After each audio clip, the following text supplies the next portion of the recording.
por qué Miquel Jiménez se mete en un embolado como es Operación Barcelona. ¿Qué le ha llevado ahí? Pues mira, me han llevado dos cosas. Primero, mi pasión por la historia como aficionado, singularmente la Segunda Guerra Mundial, que yo creo que es un momento importantísimo en la historia de la humanidad, y el hecho de que veo que pasan muchas cosas en mi tierra, en Cataluña, donde yo vivo, que me recuerdan cosas que pasaron en los años 30. Estos movimientos separatistas de tintes fascistoides, reivindicar una superioridad de un grupo frente a los demás. Y yo le iba dando vueltas a esto y me puse a buscar. Me puse a buscar papeles y descubrí pues, que Esquerra Republicana y Estat Català en los años 30, con los archivos comprobados, desfilaban con unas camisas verdes muy bonitas y unos correajes y hablaban del Estado catalán. Y adaptaron el himno de Mussolini, Jovinezza, al catalán, para Esquerra Republicana. Y se fueron a entrevistar con Goebbels a Berlín. Decía, oiga, ¿y usted no nos podría echar unos cuartos aquí? Y lo mismo los vascos. Y dije, ¿qué habría pasado? ¿Qué habría pasado si el generalísimo hubiera aceptado, pues no sé, el plan Félix, la operación Félix que Hitler tenía diseñada, que era entrar sus divisiones blindadas Panzer por España, llegar hasta Gibraltar, con el fin de tomarlo, cerrar el Mediterráneo a la Royal Navy y las consecuencias que esto habría tenido. Conociendo un poco a través de la historia cómo era el general Franco, Franco no se hubiera fiado. Y hubiera dicho esto mismo, nos dijeron los franceses, oigan, échese para el lado que pasa un momento y tal, y se quedaron. Pues Hitler a lo mejor habría desplazado al caudillo y hubiera puesto a otro. Pero en todo caso lo que me interesaba mucho de esto era, ¿y los separatistas catalanes qué habrían hecho? Y a partir de ahí nace la idea de esta novela que, sin revelar ningún dato especial, nos presenta una Europa en la que los nazis se han quedado con todo, porque una vez cerrado el Mediterráneo han estrangulado a Inglaterra y Inglaterra ha caído. No olvidemos que en Inglaterra había una facción muy importante de políticos, de gente de dinero, que ya les parecía bien pactar con Hitler. Halifax y gente diversa más. ¿Qué habría pasado? Pues coño, en esta novela los separatistas pactan con los nazis, Hitler descubre que el separatismo catalán es tan radical o más que ellos, y se monta un protectorado del Reich, parte de eso. Y a partir de esa historia, que es una historia ficción, es una ucronía, efectivamente, siempre digo que es un libro que narra cosas que no sucedieron nunca, pero en el que no hay ninguna mentira. Porque los comportamientos, la manera de ser, la manera de producirse, responden perfectamente a lo que estamos viendo y más en estos últimos días. Empecé a darle hilo a la cometa y después de 4 años de investigar en los archivos federales de Alemania, en archivos italianos, en fin, en todos los sitios a donde llegaba yo con mi modestia y mis medios precarios, pues ha salido esta novela. Y la verdad es que estoy muy contento porque pues, parece ser que a la gente le ha gustado. Me costó encontrar editor, no te voy a engañar, José Antonio, porque cuando iba con la novela los editores se mesaban los cabellos. ¿Pero qué dice usted? ¿Pero cómo puede ser? Bueno, pues es una novela de ficción que tampoco, hasta que encontré, y le tengo que dar las gracias a mi amigo Manolo Pimentel, que dijo, oye, yo tengo una editorial, Almuzara, esto lo publicamos aquí. Chicos, se ha publicado. Y lo que me llevó es esto, es decir, ¿qué habría pasado si? Un poco como advertencia también de decir, ojo, que esto no pasó, pero fue del canto de un duro que no pasaba. Y nadie dice que no, claro, es decir, podría haber sucedido. Es que Hitler se lió entonces con la Operación Barbarroja o la Operación Félix, y yo creo que ahí se equivocó bastante, entre los muchos errores que cometió Hitler por no hacer casos generales. Pero de ahí nace, de esa inquietud por preguntarme, ¿qué habría pasado si? Y el resultado da un poco de miedo también, diré, ¿eh? Bueno, entiendo que da un poco de miedo, pero yo es que, por desgracia, no he tenido la oportunidad de leerme todo el libro. Eso me pasa a mí a menudo, porque yo recibo 3 o 4 libros a la semana. Y entonces, Sí. 3 o 4 libros a la semana yo no me los puedo leer, los ojeo. Siento decirlo. Hombre, tengo una ventaja que no tiene el resto del público. Y es que yo ahora le pregunto a Miquel Jiménez que me cuente el libro y me lo cuenta, con lo cual no me lo tengo que leer. Pero sí, procuro por lo menos ojearlo. Lo que me ha llamado la atención de esta ucronía es precisamente eso que has dicho de que no pasó pero podía haber sucedido. Que ese sería el segundo subtítulo, ¿no? Pero lo que sí me llama la atención es la perfecta descripción que vas haciendo de una situación, sobre todo en la primera parte del libro. La primera parte del libro es, vamos a ser serios, tú eres muy de protocolo, porque el libro tiene presentación, nudo y desenlace. O sea, ha sido a lo clásico. También es que no podías ir a otra cosa. ¿Por qué haces esa disertación al principio presentando a los individuos e individuas? Porque de todo hay en la vida. E individuos, que seguro que también había. eh, en algunos de ellos, de verdad, entras en disquisiciones muy concretas. Eso no es fácil. Sobre todo no es fácil no ya conocer cómo era el individuo, porque indiscutiblemente la propaganda supera la realidad y la propaganda es una cortina de humo tremenda y te habrá hecho de brujulear muchas cosas. Pero respecto a otros individuos, algunos individuos en concreto, no ha sido peligroso, no ha sido problemático que los diseccionases también. Peligroso para el autor y para la obra, me refiero. Eso ha sido un poco como abordar la historia como un entomólogo que coge un insecto, lo abre, lo disecciona, mira, con curiosidad, sin apriorismos. En algunos casos no te negaré que ha sido apasionante. Es decir, poner en boca de Franco según qué afirmaciones y según qué cosas ha sido fascinante. Hay dos tipos de personajes en este libro, básicamente.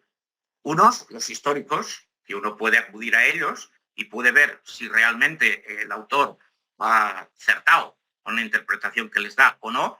Todo y que hay que decir que tanto Franco como muchos personajes que salen en el libro, en sus diálogos se contiene buena parte de lo que dijeron en público. Es decir, yo he extraído de los discursos públicos de muchos de estos personajes históricos cosas que dijeron. Y luego están los personajes inventados. Los personajes inventados son los más fáciles, porque tú los puedes hacer ir por donde te da la gana. Eso pensaba yo. Después te pones a escribir y dices, coño, estos tíos se van por su lado. Yo no los controlo. Tengo a la tropa de guerra aquí en medio. Pero los personajes históricos los he cuidado mucho. A veces incluso descuidando a los personajes de ficción, que en definitiva son los protagonistas de la novela. Durán, que es un anarquista, la hija del millonario Bartomeus, que es el nazi más nazi de todos los nazis habidos y por ver, su hija Gerald. Pero, por ejemplo, yo meterme en la piel de Reinhard Heydrich o de Walter Schlemberg, que era su ayudante, o meterme en la piel, como te decía, de Franco, para mí ha supuesto un ejercicio duro, pero muy agradable. Yo, además, soy de los que piensan, yo cuando veo que un escritor dice, uy, es que yo, esto de ponerme delante del folio en blanco, mire, váyase usted a hacer puñetas y dedíquese al género. Si el folio en blanco te da miedo, hijo mío, que no te tengas que ver nunca en un conflicto. Por lo tanto, yo lo he acometido con mucho placer, pero eso sí, haciendo muchas versiones. Estos son 4 años de picar piedra y con 6 o 7 finales diferentes, hasta que al final dije, este es el que tiene que ser. Porque no podía hacer un libro de cualquier manera. Hoy en día tú sabes, José Antonio, que por desgracia la mayoría de los libros que nos recomiendan los digitales y los suplementos estos tan serios que tenemos de literatura, pues son, no sé, una silla que tiene complejo de inferioridad delante de un microondas, el señor que es alcohólico y entonces se cambia de sexo y decide convertirse en fallera mayor, pero tiene una hija que a su vez quiere ser uso de copia. Todo esto es lo que se lleva ahora. Esto y nada es lo mismo. Porque la auténtica literatura, la literatura de verdad, la literatura que para mí es Borges, que para mí es Chesterton, que para mí es Dumas, que para mí es Quevedo, que para mí es Larra, tiene nada que ver con todo esto. Y yo he intentado ser un clásico en esto, decir, bueno, vamos a hacer algo que la gente pueda entender, se puede identificar y que en ningún momento pueda decir, este tío me está engañando. Esto que dice este tío no tiene verdad. Por eso todos los personajes, históricos o no, he intentado que tuvieran su verdad, su propia verdad. Si ha acertado o no, esto es al lector, a quien le corresponde decirlo. Bueno, yo pienso, pienso que aciertas, sobre todo porque, mira, cuando uno se mete a diseccionar, o sea, coge la mariposa, la clava con los alfileres y la pone debajo de la lupa, pues eso creo que lo has hecho estupendamente. Entiendo que decir lo que verdaderamente piensas de Heydrich es muy complicado, porque la propaganda aliada, la propaganda sionista, porque es así, vamos a ser serios, la propaganda sionista ha procurado desprestigiar a un hombre que tenía unas capacidades y una inteligencia fuera de lo normal. O sea, es un asesino. Bueno, usted será un asesino, pero usted no le puede quitar el que este señor tenía unas capacidades intelectuales y de trabajo impresionantes y que además pues no era tonto, pensaba y actuaba en consecuencia. Usted puede estar o no de acuerdo con lo que él pensaba, pero de ahí a desprestigiarlo por el mero hecho de desprestigiarlo, pues es complicado. Por eso yo te hacía esa pregunta de hasta qué punto en algún momento, y vuelvo a hacértela, en algún momento has tenido que poner freno a los caballos, por ejemplo el caso de Heydrich, porque yo personalmente es un personaje que me ha apasionado porque entiendo que ha sido desprestigiado innecesariamente. Bueno, él y muchos personajes de la historia universal, ¿no? Gente muy preparada. Entonces hay dos cosas que no se perdonan. Y son precisamente las de Heydrich, ¿no? El chico guapo, que además de ser guapo, es inteligente. Entonces, lo suyo es la envidia. ¿Cómo has capeado la envidia? En el caso de Heydrich, que es un caso singular y vale la pena estudiar, Heydrich no era el nazi era su mujer. Cuando a Heydrich lo expulsan de la Armada por un asunto de faldas, Lina lo coge, lo acoge, lo mima, lo quiere, se enamoran evidentemente, y le dice, te voy a presentar a gente del Partido Nacional Socialista que yo creo que te pueden ayudar. Heydrich era un músico excepcional, sus padres eran músicos y tal, y era un violinista de primer orden, y esto sale en el libro, porque dije, tiene que salir tocando el violín Heydrich. No puede ser un señor que esté todo el rato detrás de un escritorio diciendo, mátame a este, fusílame al otro, machácame al de más allá. Y el tipo de conversación que mantiene Heydrich con Alberto, ¿no? Con el protagonista, con el anarquista, he procurado que sea siempre de un cierto nivel intelectual. Es decir, Heydrich no era un cualquiera. Un tío que era campeón de esgrima, que era campeón de esquí, que fue reclutado por Himmler, porque Himmler quería montar un servicio de inteligencia del Partido Nacional Socialista, pues no se fiaba del servicio del ejército, del Abwehr, que es lo que llevaba el almirante Canaris. Le dijo, oiga, ¿usted cómo haría un servicio de inteligencia? Y dice, hombre, pues no sé, tiene ahí un papel y un lápiz, escríbamelo. Y en una hora, bueno, Reinhard Heydrich hizo un esquema y describió lo que sería el Sicherdienst, el servicio de investigación de las SS, que fue de una eficacia bastante notable. No estamos delante de un tonto. La historia es, generalmente, en muchos aspectos, la historia, cultura, el periodismo, la han explicado siempre los zurdos. Y no han dejado nunca que el otro lado dijera, oiga, y yo también quisiera tener algo que decir. De hecho, estoy pensando hacer un libro sobre la División Azul, en la que, por cierto, sirvió mi tío Eduardo, que Dios tenga en su gloria, y que seguramente me van a colgar. Pero bueno, es igual. Hay que escucharlo todo, y hay que verlo todo, y hay que comprenderlo. Y eso es lo que yo he intentado con estos personajes históricos, que la gente pueda, sin juicios a priorísticos, eso es una chorrada y te desvirtúa el paisaje. Conocer cómo eran por dentro, en la medida de las posibilidades de un autor normal y corriente, cómo eran estos tíos, qué les hacía función, por qué hacían lo que hacían, en qué creían realmente y en qué no. Y esto, claro, sí, despierta muy mal rollo. Y sobre todo las envidias. Llegó un momento en que hubo quien dijo que el atentado de Praga, en el que se cargaron a Heydrich, que no se lo cargaron, murió en la clínica, pero bueno, eso sería otra historia.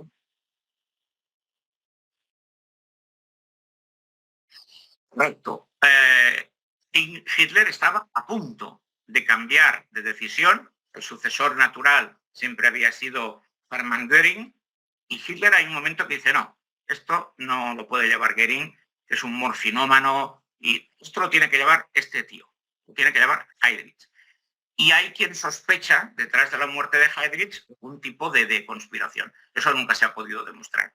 Pero sí es cierto que cuando Heydrich llega como comisario del Reich a Checoslovaquia, para entendernos, lo primero que hace es subir el sueldo de los trabajadores.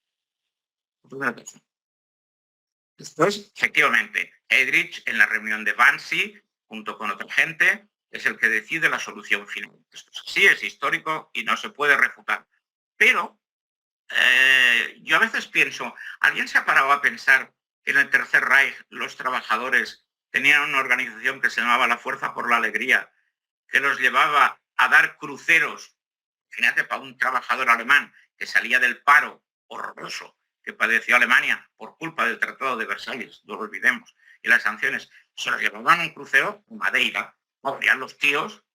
En esos cruceros las habitaciones se sorteaban entre todos, fueras más o fueras menos. Estas cosas no se conocen y yo creo que hay que empezar a explicarlas todas, las buenas y las malas. Pero no solo las buenas ni solo las malas, sino todas, porque la historia no es unívoca, como tú sabes mejor que yo. La historia no se puede acercar desde prismas muy diferentes y al final, como tú decías muy bien, la verdad es solo una. Bueno, Miquel, te voy a hacer la pregunta del millón. A ver qué me dices. Yo sé que en esa España de la guerra y de la posguerra había un colegio alemán, eminentemente alemán, en Barcelona, al cual fue Jordi Pujol, me refiero. En este libro ha retratado de alguna manera a Jordi Pujol y a esas familias a las que pertenecía. Burguesía no sale nada bien parada en este libro, porque yo sostengo que no hay burguesía más miserable, ni más ventajista, ni más medradora que la burguesía catalana. Siento decirlo, pero es así. O sea, la burguesía francesa ha hecho cosas, en Inglaterra ni qué decir tiene, la revolución industrial, en los Estados Unidos, pues ya ves, los tiros que han tirado para adelante, pero en España la burguesía catalana a lo que se ha limitado es dar la restauración borbónica del 19 y a partir de ahí a decir, oiga, usted a mí me va a dar unos beneficios fiscales que no se los va a dar al resto de España y así yo puedo hacer telas, abrigos, camisas y calzoncillos a un precio más barato que el resto. Y el señor que tenía su fábrica en Linares decía, ¿y estos tíos por qué les da usted ventajas y a mí no? Onda, es que claro, hay que tener contentos a los catalanes. Desde entonces hasta ahora, la burguesía catalana ha vivido del chantaje y ha vivido de explotar al resto de sus compatriotas, a los que no ve como tales, porque dentro de su ser, de su germen, lleva ese supremacismo. Fíjate que cuando en Alemania empezaba a despuntar un poco la teoría antisemita en el siglo XIX, aquí esto ya iba solo. El doctor Robert, alcalde de Barcelona, se pasaba la vida midiendo el cráneo a la gente a ver si era un cráneo ario o no, porque claro, los catalanes somos arios, siglo XIX.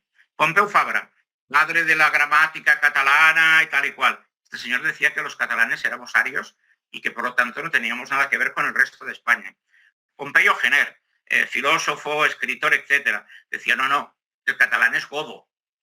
El resto de España son semitas, poco árabes, no tenemos nada que ver con ellos. Esquerra Republicana, Estat Català y toda esa gente, excuso de decirte lo que decían. Decían que, claro, que estos murcianos que habían venido a Cataluña a comerse el pan. Pero, mi padre es de la Unión de... a descanse, de la Unión de Cartagena. De aquí no vino a comerse el pan de nadie. Pasó toda la vida trabajando como un enano de camarero y acabó reventado de trabajar, pobrecito mío. Quiero decir que todo eso ya estaba en el imaginario del nacionalismo catalán antes de que Hitler dejara el chupete. Y eso existe y está ahí. Es de esas cosas que te decía José Antonio, que hay que explicar, para que la gente entienda de dónde venimos. Todo lo que estamos viendo ahora, esto se ha repetido a lo largo de la historia siempre. Lo que pasa es que ahora tenemos un gobierno que además es más papista que el Papa y parece ser que todo le parece poco, pero en fin. Bueno, pues lo cierto es que llevas mucha razón en todo lo que estás diciendo. Es un verdadero problema el tema. Entonces, vamos a ver. Yo es que no quiero destripar el final. Además, me has dicho que has hecho 11 o 12, con lo cual a saber cuál destripo sin querer. Pero el libro está orientado a una serie de situaciones que eran o no conocidas por los alemanes, porque tengo entendido, he hecho 3 o 4 programas sobre eso con gente que entiende, pero bueno, me han dado a entender que no el número 2, el número 3, quizá Himmler era el número 3 de Alemania, o el 3, 4, el 2 era Goering indiscutiblemente, pero porque no dejaba que los demás se arrimaran, ¿no? Y entonces yo recuerdo que el señor Himmler pues visitó 3 puntos de los templarios, templos templarios, porque marcan posiciones, y al final se fue a ver la Puerta de las Estrellas allí, a Cataluña precisamente. Y no sabemos si vio el futuro o no, porque a lo mejor es verdad que la Puerta de las Estrellas te permitía ver el futuro. ¿Eso tiene algo que ver con tu libro? Es cierto que existía una voluntad por parte del nacionalsocialismo de expulsar todo lo que fuera católico y cristiano del seno de Alemania e instaurar una nueva religión fundamentada en el paganismo y, todo hay que decirlo, en algunas, en fin, bilbainadas tremendas. Porque lo que tú cuentas es cierto. Himmler se gastó en un departamento que se llamaba Anne-Herbert, que traducido más o menos chapuceramente quiere decir la herencia ancestral, la búsqueda de la herencia ancestral. Se gastó el equivalente a lo que se gastaron los Estados Unidos en el proyecto de la bomba atómica. Y dices, bueno, ¿y en qué se lo gastó este tío? Pues voy a enviar un tío a las cuevas de cerca de Montsegur porque creo que allí está el griego.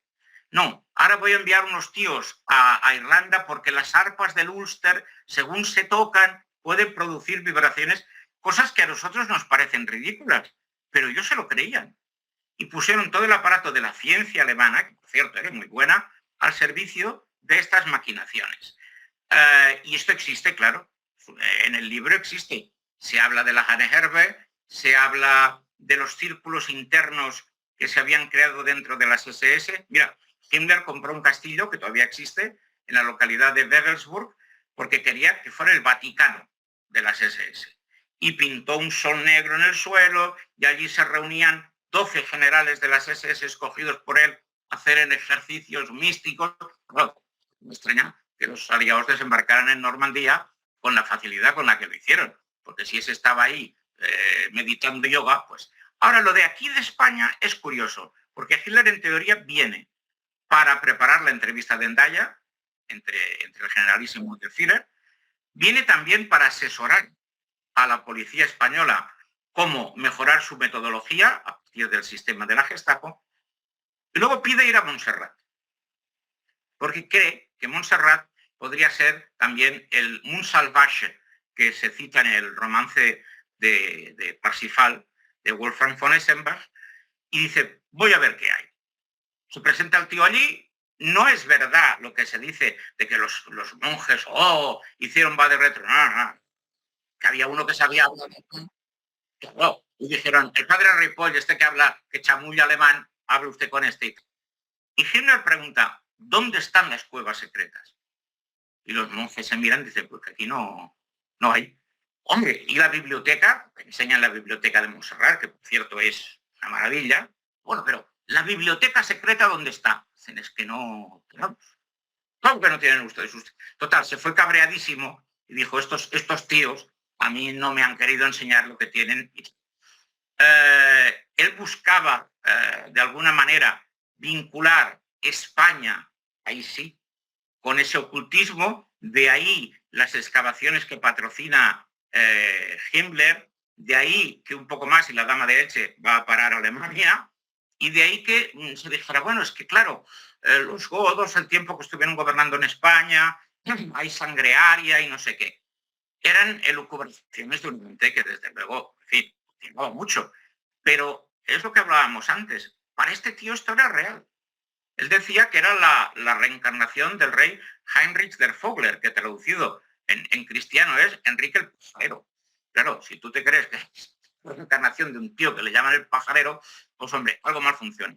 Pero también coincide con el interés por el ocultismo que existía en la primera, hasta el final de la Guerra Civil, en la burguesía catalana. Piensa que el primer sitio donde se estrena Parsifal, fuera de Bayreuth, que es el templo de los wagnerianos, es en el Liceo de Barcelona, con autorización de la familia, diciendo, hombre, estos tíos son más wagnerianos que nosotros. Yo, que soy amante de la ópera, he conocido señores wagnerianos de venerable edad que cuando dan Parsifal se van al liceo con la partitura, una linterna, y pobre de aquel que tosa, porque te dicen de todo. Se tradujo al catalán toda la obra de Wagner, las traducciones de Joaquín Pena. Quiero decir que existía ya un caldo de cultivo y Himmler seguramente pensó que aquí pues estaría el santo grial. Y aquí lo único que había era un grupo de gente que lo que quería era un permiso de import-export, a ser posible antes que cualquier otro lugar de España. Bueno, Miquel, tengo un problema contigo y es el tiempo. Entonces, antes de que te haga la última pregunta, que es la más importante de todas, te emplazo, palabra muy castellana, a que nos volvamos a ver para hablar de otro de tus libros, que yo sé que tienes libros muy interesantes, aunque no sean tan actuales, porque este no lo quiero destripar más. En realidad me quedan dos preguntas. Y una es, ¿qué podemos destripar del libro que no destripe el final? O sea, hazme una síntesis de qué persigue realmente el libro hacia su final. Es decir, en su tercer acto, porque tú no pones capítulos, tú pones primer acto, etcétera. En su último acto, ¿qué podemos encontrarnos? Siempre y cuando no digas, no destripes el final. Pues este es el libro que narra cómo un anarquista que acaba recalando en Cuba, después de haber vivido la guerra civil, un anarquista que participa en el golpe de Estado del coronel Casado contra los comunistas y que al final acaba recalando allí y a lo único que aspira es a que le dejen vivir tranquilo. Como ese anarquista reclutado por los servicios secretos norteamericanos, la OSS, dirigida por el general Will Donovan, la madre de la CIA actual, y le dicen, mire usted, nos hemos propuesto asesinar a Hitler porque creemos que si lo matamos, eso caerá como un castillo de cartas. ¿Dónde lo vamos a matar? Pues aprovechando que los industriales catalanes han puesto dinero para financiar una división SS, el Catalonien, el Führer ha dicho que el 11 de septiembre la diada catalana va a estar en Barcelona para darles apoyo. Ese será el momento. Claro, ese hombre se queda un poco diciendo, hombre, pero yo esto, ¿cómo quieren que lo haga? Con todos los medios a su alcance y colaborando con el general Franco, que lo tenemos aquí. El otro se queda alucinando, porque la idea de los americanos es, una vez muerto Hitler, con la debilitación que se suponía que producía eso, invadir España, reconquistar España, poniendo al frente al de Gaulle español, según dicen uno de ellos, que sería Franco, y instaurar una democracia anticomunista. Y todo el libro, que es un thriller, para entendernos, acción, va de esto, de que Franco tiene que ser el futuro jefe del Estado español, que un anarquista tiene que colaborar con quien ha luchado durante toda la guerra civil y todas las miserias y las peripecias que suceden en ese protectorado del Reich que se llama Cataluña. Hay un momento que a mí me gusta mucho, José Antonio, que es cuando Franco, con el anarquista Durán, están hablando y el anarquista le dice, pero usted se da cuenta de que estamos colaborando juntos, usted y yo. O sea, usted, el jefe del movimiento nacional, y yo, un anarquista. Y Franco le dice, no se equivoque, usted y yo no somos eso. Usted y yo somos dos españoles exiliados de su patria, que tenemos nuestra cabeza puesta a precio por los alemanes, por los comunistas, por los no sé qué. Por lo tanto, Esto es lo que somos usted y yo ahora, y esto es lo que nos une. Oye, ya no te hago la otra pregunta, porque la pregunta que yo siempre hago al final es ¿por qué compra? O sea, hablo de la librería San Martín y pregunto que ¿por qué compraría usted el libro? Ya me lo has dicho. Me has dicho el por qué, porque claro, me has hablado, el libro tiene 425 páginas, me has hablado hasta la 350 más o menos. O sea, faltan las 75 últimas. Y eso es lo más importante del libro. Y ya, no tengo más tiempo y te tengo que decir adiós. Miquel Jiménez, muchas gracias por haber venido a mi programa. Gracias para ti, ha sido un honor y estoy a tu disposición siempre.